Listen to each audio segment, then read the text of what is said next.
I'm Welcome 23. You're joining me for Courtesan of Rome, Chapter 19, 8 years ago in Gaul. You and Cinerex are enjoying a game of dice and a moment of quiet. It's times like these that I miss Tullius. He always knew how to make the quiet fun.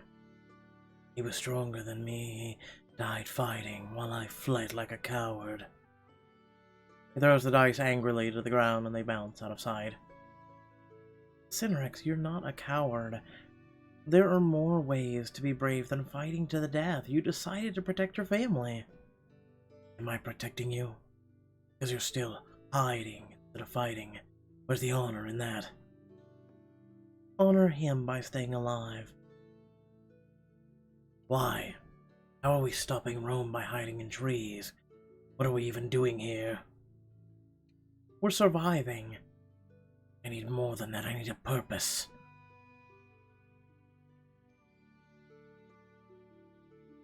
Is protecting us not enough? Cinerex begins to speak, but he falters, his words slipping from him. He lowers his head. I want to protect you, of course, but I need more. A goal. The idea that we must simply survive, it wears on me. You place your hand on your brother's clenched fist.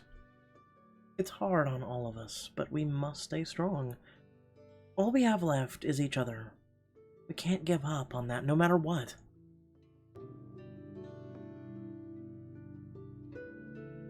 Warrior's death. Your brother stands before you, his eyes dart from you to Caesar, who is convulsing on the ground. Cinerex, what are you doing here? Cinerex ignores you, dropping to Caesar's side. He clutches Caesar's head firmly and checks his mouth, wiping the foam away. Did you do this? It's hard to get the words out as your throat continues to numb from the poison. This is Caesar, our enemy. The cat knew he could be avenged tonight. Cinerex scrapes up a handful of soil, forcing it between Caesar's clenched jaws to absorb the poison. What are you doing? Caesar is my commander. I'm sworn to him. Cinerex, what would Father say if he saw you here? Mention of your father seems to rattle Cinerex. He's alive here in Rome, Mother too. The cat knew we aren't gone. I have to save Caesar. I swore an oath. Cinerex, what happened to you? You start to step forward, legs still shaky from the swallow of the poison wine. Through sheer force of will, do you manage to not collapse? Cinerex draws his sword. Cinerex? Can't, Aaron. You have to get out of here. Cinerex, Caesar is the one who destroyed our lives. How can you defend him? Caesar stops convulsing, and Cinerex yells through the open door to the estate. Help! Someone get a physician! You only have a moment left. Your time with your brother is already slipping away. Let this exclusive scene to learn what happened to your brother and win back his loyalty. The choice you make will have lasting consequences.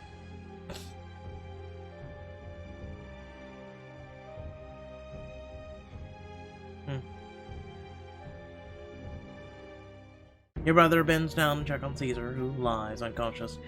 As you watch your brother tend to your enemy, you boil over with rage. You are a disgrace to the cat Nui. I hope you're happy being Caesar's lapdog, because you'll never get a scrap of pity from me. I did what I had to do. What did you do to survive? Fool yourself to Romans. You're no better than I am. Before you can say anything else, Cleopatra emerges onto the balcony, accompanied by guards and physicians. You! I should have known you were nothing but an assassin. He turns to Cinerex. Kill her. Your Majesty, don't you think great Caesar would want to deal with her himself when he recovers? Guards, take this filth out of my sight. Are you serious? We didn't flee or anything. Wow, okay. The guards grab a hold of you and lead you away. As you look back, you see Cinerex watching you, and Caesar opening his eyes once more. Sometime later, you're finally pulled from the darkness of your cell, unsure if hours or days have passed. Armed guards escort you through the streets and to the arena. You're dragged on to the arena's bloody sands. The packed audience floods the air with whispers of concern and confusion. The crowd falls silent when Caesar rises from his seat. unmarked by his nearest escape. He towers above you, a look of disdain on his face. Citizens, some days ago I was beset by this assassin, and if not for the expert care of my physicians, I wouldn't be here today. I have brought you here to witness her condemnation. Crowd gasps in shock at the claim. Whispers of disbelief permeate the arena. An assassin? But she's the greatest courtesan in Rome. How can that be? Caesar raises his hand, and the arena silences itself. But she poisoned me, she announced that she was a warrior of Gaul. So I say let her die a warrior's death. The arena erupts in a mixture of shock and cheer. You look around the crowd, searching for anyone you know.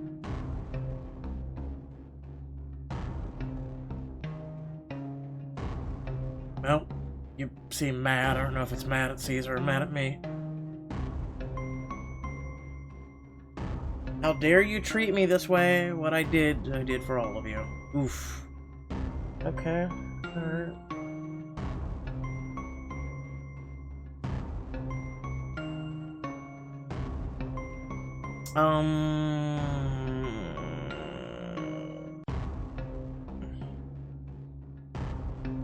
What I did for all of you. Caesar will burn Rome to the ground, just as he did to Gaul. Only he will do it while you smile and applaud. You look to Cassius and Sabina, the rest of the crowd fades as you focus on the people who truly are important. You draw strength from their support. You cheer for him now, but there will become a time when you will wish you had done what I did. Cassius nods grimly. A dark look spreads across both his face and Sabina's. Suddenly a voice rings out from the crowd. She attacks great Caesar! Kill her! The comment jostles the arena of life, and the crowd erupts into chaos. Guards, take the Princess of Gaul away, and get this madness under control. The first fight will be during the Feast of Lupercalia. His eyes meet yours full of menace. Prepare yourself, warrior. Can I fight you? One-on-one? Woman versus man? Despite your change, you stride out of the arena with your head held high. In the gladiator barracks, your father immediately embraces you. Aaron, I hadn't heard you'd been captured and feared the worst. So glad you're alright. I'm alive, which means I'll be able to find a way through this. I'll do whatever it takes to make you survive. I will need all the help I can get. Caesar will make sure I die a humiliating death. Any other outcome would be an embarrassment for him. I know I taught you how to handle yourself in battle, but it's not nearly enough. I can train what I've learned these past 8 years. That night, your father leads you up to the sands where Euthymius is waiting, resting on his trident. I'll be your first test. Show me what you can do, and we'll go from there. Why don't I just fight you? You would fight differently. Whether you realize it or not, I want to see how you'll fight in the arena. Your father steps back and Euthymius, ready to stride. You look around for a weapon and find nothing. What am I supposed to use? Yourself. Try to avoid the trident. Stab wounds hurt. Okay. Trident is long. It has thrusts like a spear. Wide arc. Alright. Euthymius begins to circle around you, slowly approaching. You circle yourself into a fighting stance, eyes focused on the points of the trident. To the feet, the weapon can't move until they do. During your attention, Euthymius' feet, you see him put weight on his back foot and realize he's about to charge. Ah! Euthymius explodes towards you, but you're already prepared yourself. Throw him over your shoulder, kick sand in his eye, trip him. Right before the trident pierces you, you drop low and kick his legs. You throw him off balance and he crashes to the ground. Ah! You lunge for the trident, levering it to bring points to Euthymius' throat. He raises his hands in defeat and laughs. You really are your father's daughter. Your father pulls out a training sword and tosses it to you. This starts slow. Don't worry about hurting me, the blades are dull.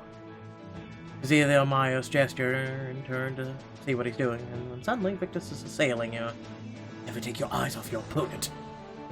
He decks you as a series of practice strikes, which you recognize from watching him spar with Senrex years ago. You fall into rhythm with him, understanding the pattern unfolding before you. Never grow complacent. He swings at your right, you move to block it, and then he spins and aims for your exposed side. Freeze, take out his feet, lunge towards his stomach. Take out his feet. Drop and feel the weapon whistle over your head, missing you by inches. You lash out his ankles with all your strength. Ah! Your father hits the ground hard, clutching his ankle. You kick his weapon away and place yours on his neck. And this is the choices of a true gamer. Well done. It's like you fought in the arena your whole life. Next I'll teach you how to disarm a man from any position. The next morning. The other gladiators have left for training, but you're still stuck inside, waiting for your time to fight. The doors open, and Anthony enters the room. How could you? You made a promise to me, and couldn't even make it through a single party without trying to assassinate Caesar. Not only did you cast suspicion on me, but you also used me as nothing more than a means to a murder. Anthony.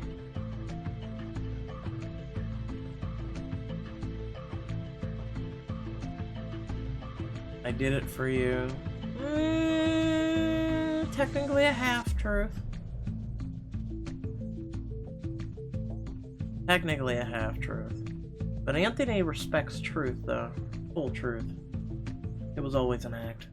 From the time I saw you, I knew you'd end up wrapped around my finger. Anthony looks at you, dumbfounded.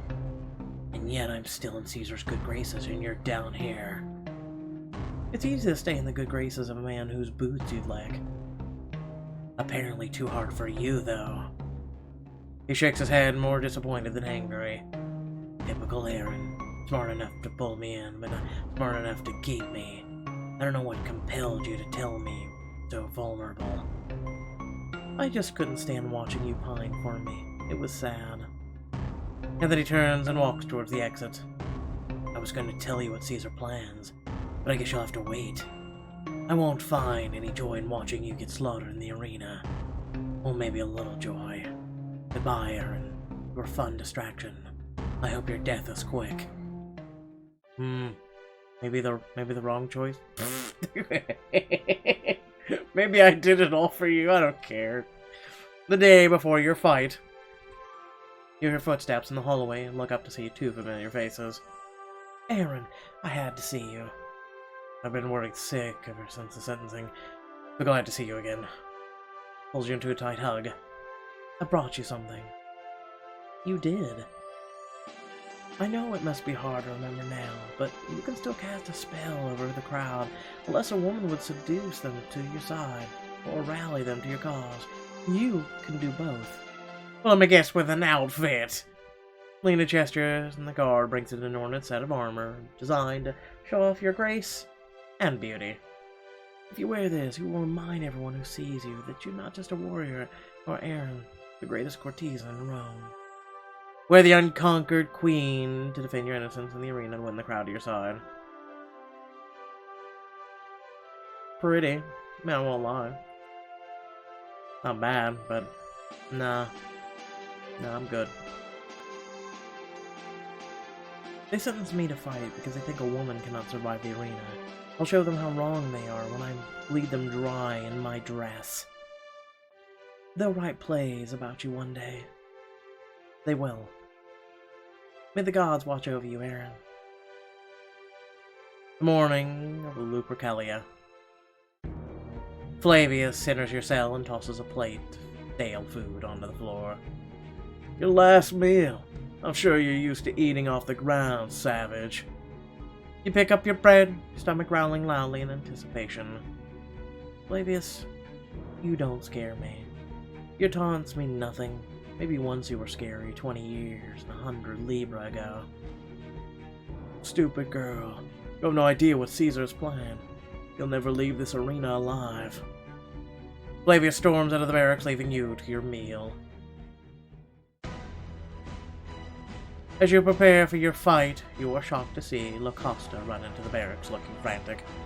Aaron, have you eaten already? They fed me earlier, why? It was poisoned! A chill runs down your spine. poison, but I feel fine. It's a slow-acting poison, so you won't realize what's happening until it's too late. How do you know? They purchased it from me. I didn't realize it was for you until Sabina told me you were fighting today. Augusta fumbles in a robe and produces a small vial of liquid. I mixed up the antidote as quickly as I could. If you take it now, it should stop the symptoms. Oh, no, you don't. Oh, you mother... You cheating? Oh. Quickly, Aaron! She tosses you the vial as Flavius enters the barracks. She turns to him, hands up in surrender. His arm comes down on her, and you see the glint of steel in his hands. Acosta's blood splatters to the floor. No! Antidote. As you raise the vial to your mouth, Flavius slaps it from your hand.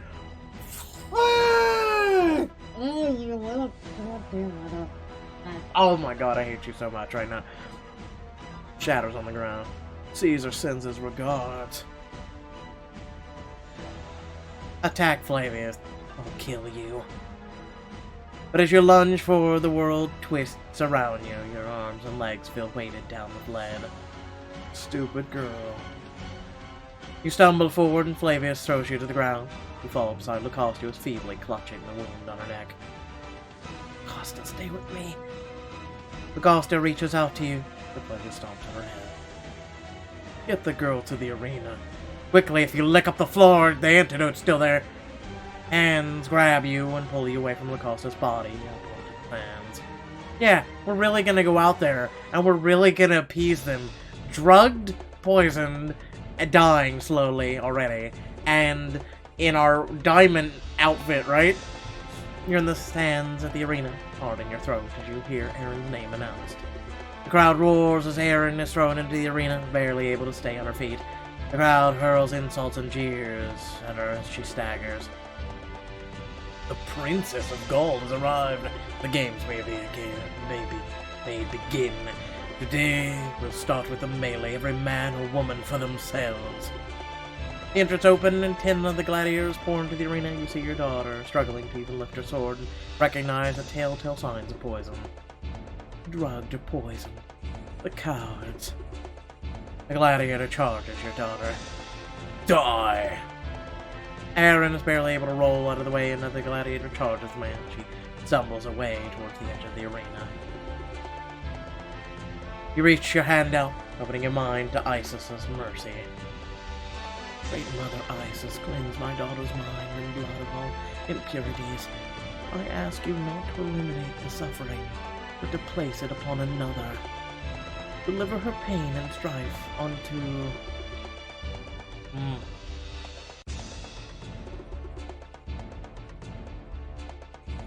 her opponents. Close your eyes, and sights and sounds of melee fade out as you touch the power of the Great Mother. You murmur prayers in Egyptian and Gallic, feeling her power enter your body as you touch upon Aaron's ailment. Slowly, inexorably, power reaches out and connects to the gladiators. Your body shakes with effort. The gladiators stumble, but seem not to be too hindered. Aaron is looking around confused, but seems to be returning quickly to her normal self. Die! But she doesn't see the gladiator behind her. No. Suddenly you see your husband's face in the crowd of other fighters. He leaps in front of Aaron, shielding her from the blow with his body. Oh. Blood splatters the sands as you scream. Something burns inside your blood, cleansing the poison from your veins. As your vision clears, you're just in time to watch your father take a blow to the leg. His blood splatters the sands. Father! You dart around your father's prone body, drive your sword into his attacker's throat, down to the hilt. Father, are you alive? A flesh wound. Let's kill them all. A group of gladiators looks up at Caesar, who seems to give them a signal. They begin to approach. Your father stands, cracks his neck. Follow me. Don't die. Kill the stragglers. You see your mother watching, and no, you can't fail. Oh, why your brother abandoned your family? That's a bad brother. That's an a-hole. Your father charges the group, apparently unfazed by his injury. By the time you catch up, he's already carved his way through 2 of the gladiators and scattered the rest. You charge the two gladiators approaching your father from behind. I should take out their legs. Always go for the legs. You dive past one of the gladiators, your blade passing through his ankles. He falls as the last gladiator turns on you. Ah! You roll out of the way of his attack, but he steps on your dress, trapping you beneath him. His next blow finds purchase in your arm, and it burns fiercely as he pulls the weapon out. Ugh. Now you die. You wait until he raises his weapon and slices into his exposed thigh, topples, and you drive the sword into his chest. You hear a crunch and see your father climb off the corpse of the last gladiator. You are the only two remaining. You're injured. A flesh wound. I'll live. Your father hugs you, careful to avoid the wound. Only two gladiators remain. Who will emerge victorious? Both of us. Shouts of shock and anger ripple through the crowd. I will not allow my father to die for me. We have both won this day. The angry shouts give way to cheers. Aaron! Aaron! Aaron! I love you, Aaron!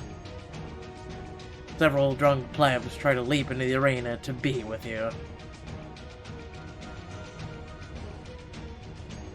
People of Rome, Caesar's justice is a lie. Caesar did everything in his power to ensure I die today. He poisoned me, he conspired to put me against insurmountable odds. Yet I am here, I am alive, and I have never been stronger. The crowd roars as you stand triumphant, staring at Caesar. He wanted me to die like a warrior. Instead, I will live as one. The crowd goes wild, cheering you from the stands. Let her live! Let her live! Oh, bet you're mad now, aren't you, Humpty Dumpty? The man leans precariously out of his seat, waving his arms. Aaron, give us a kiss! You blow him a kiss, and the stand fills with whooping and cheering men. In Caesar's box, Anthony whispers something in his ear. In the stand, Sabina clutches Cassius's hand, watching Caesar as he holds out his fist. Caesar stands, and the crowd hushes instantly.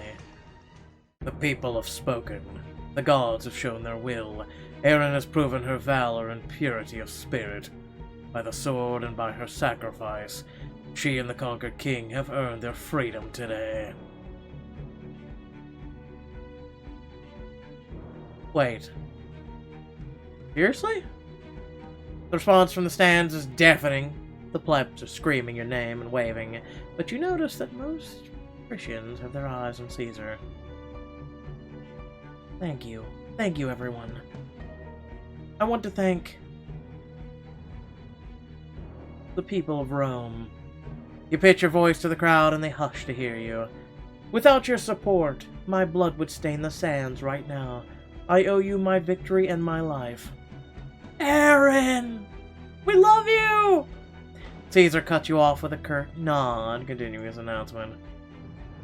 But do not doubt I will punish those behind the attempt on my life. If the gods declare this woman innocent, it only means her as a greater villain. Most of the crowd cheers this, but a significant number greet this announcement with a silent skepticism. Then a dissenting voice cries out, "You deserved it!" Who said that? Another voice joins the first. You murdered good Romans in Pompey's army! Shut them up! The gods have turned against you! Dozens of voices have joined the dissenters, jeering at Caesar. The dictator's eyes flash furiously as he tries to find their faces, sensing the danger. People flee the stands, rushing for the exits. This has become a riot. We need to get out of here. Stay behind me. The exit now. You stay close to your father, and you are both borne along by the crowd as they spill into the streets. The dissenters have matched actions to their words, and you hug the arena wall to avoid the crowd of angry men and smashing statues, throwing clods of waste. Caesar and Mark Antony stand just past the arena door, barking orders to their men. Put a stop to this. Arrest them. A few nights in the cells should cool their blood. Down with Caesar! Death to tyrants! They cannot get away with this. We need to teach them a lesson. Cinerax stands frozen at Caesar's side. Oh, hi there. Yeah, I'm coming for you next. You betrayed your family. Cinerax, grab 2 of insurgents and take them to the Temple of Mars. Let them be sacrificed to the gods of our victories. Brutus emerges from the arena in time to hear those orders. This is madness. I will not tolerate this rebellion. You catch Cinerax's eye as he hesitates.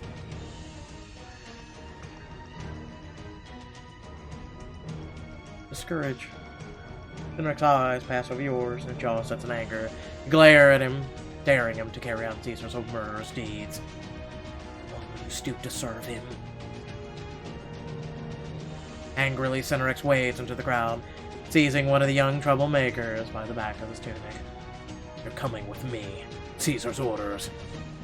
You turn away, sick to your stomach. Suddenly, you hear a familiar voice beside you. I saw Cinerax in Egypt. He has turned from the Cat Nui and everything we taught him. Mother. Your father sees her, embraces her, or enfolds her in an embrace. Delphinia, Aaron has done the impossible. I'm a free man today. I know. It was you, wasn't it? I felt something in the ring, like a light shone on me to lift the poison from my veins. The goddess showed me victory for you, Aaron, not a death on the sands. She looks sadly at the retreating form of Cinerax marching 2 men at sword point towards the Temple of Mars. But she has been utterly silent about Cinerax. You remember the shock of seeing your brother over Caesar's twitching body.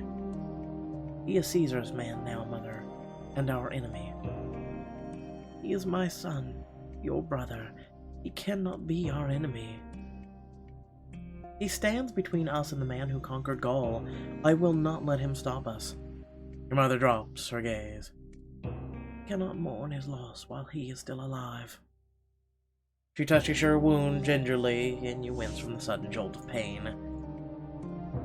I will have to treat this immediately. It's nothing. We'll deal with it later.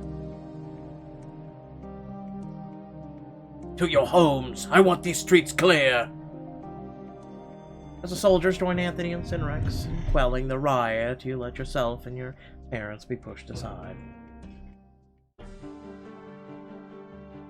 The next morning, you join Cassius in the forum, which is still covered in the refuse of yesterday's riots. Aaron, thank the gods you still live. I did not think to ever see Caesar grant you mercy.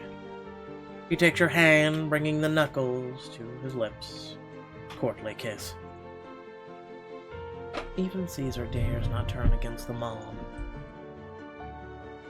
And you have shown once again that you have no trouble wrapping all who you see around your finger. I confess, I thought it was the end of me. You were not the only one the gods favored yesterday. He lowers his voice, scanning the square for any eavesdroppers. Brutus came to me after the riot. He's ready. Now? Caesar sacrificed Roman citizens who dare disagree with him, and makes a mockery of the law. The last piece has fallen into place. Is Brutus ready to discuss a plan, when and where? Tonight, midnight, at the Temple of Nemesis. Caesar thinks he only spared my life yesterday, but he has written his own death. Next time on Rome, the liberators gather for the first time to plot the assassination of Caesar. Who can you get on your side? But clearly, due to history, we won, so it doesn't really matter. I'm serious, okay? Hold on. Okay, so first things first. Unless they actually plan on changing history, right?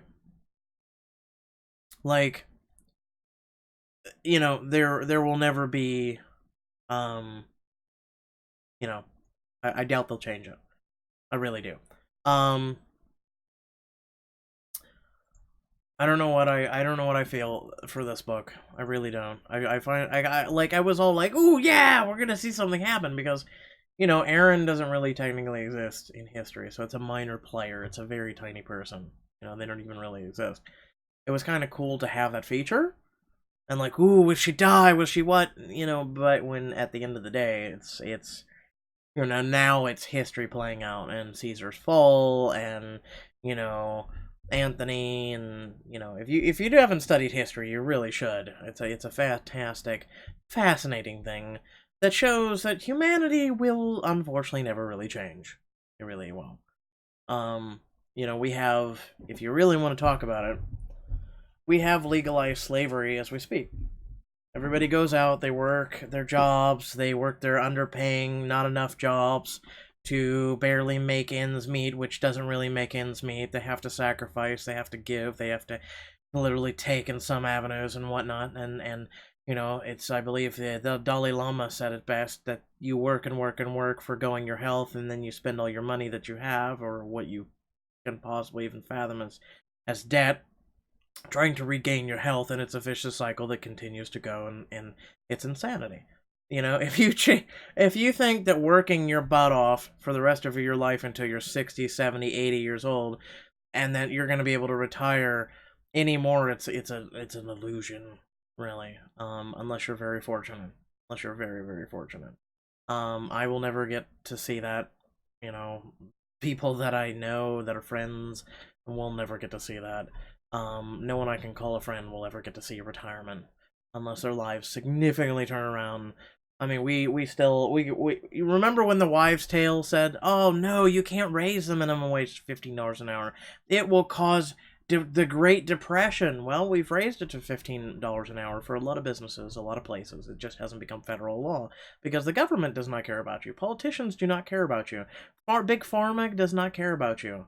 Okay, your doctor does not care about you. Let's be honest. Your doctor sits every once a month, goes out and has lunch with a big pharma rep, and they pitch their medicines, and then they try and make you sell them. That's why you see those commercials on television all the time. Your doctor does not give a flying about you whatsoever. Take it from me as a person who literally has medical issues, and I also have a brother who has a autoimmune disease, and the other one who doesn't even have a wheelchair right now. It's going to cost $7,000 for it. And yeah, you know, like, does anyone out there really care about my brother? You know, what's he do without a wheelchair? Yeah, okay, you get my point? Alright, hope you understand. So, you know, a lot of these people who are supposed to care about you, that say they care about you, that even will quote that God has put them in the role that they're in for, you know, an elected official or whatnot, it's complete and utter BS, okay? Look at the religious figures. Look at all the priests and look at all the churches and everything. I'm not trying to discourage you against God if you believe in him. I'm trying to discourage you against the physical, like, manifestation of BS, which is the people that say they're working for it. It's complete and utter BS, okay? Like, I'm just saying. That's how I feel. If you disagree, feel free to let me know in the comment section below, but that's how I feel. It's my opinion. Please, you know, consider respecting it even if we disagree. But, you know, I'll respect if you want to disagree. That's fine. But that's my opinion, you know, and from my time on this planet and going through all the horrible things that I've gone through and all the horrible things that I've seen my brothers go through, I'm gonna go ahead and say that's my opinion and I'm sticking with it. So, that being said, thank you all for watching. I'll catch you on the next video. Peace.